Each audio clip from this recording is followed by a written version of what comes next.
Isa pa. Excuse me, sir. Southern across the center.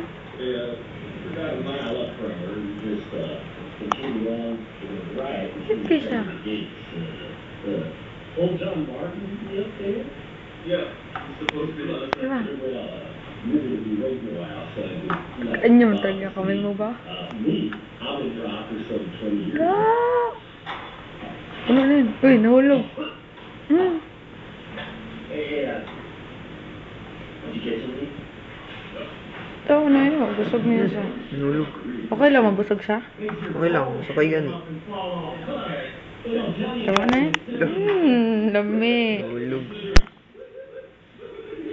Masakit siya mag-ano, kain? Hindi man. Ikaw. Ayoko. Try mo lang. Kain pa Hindi man ako. masakit. Bye! Bye-bye, bird! Bye-bye!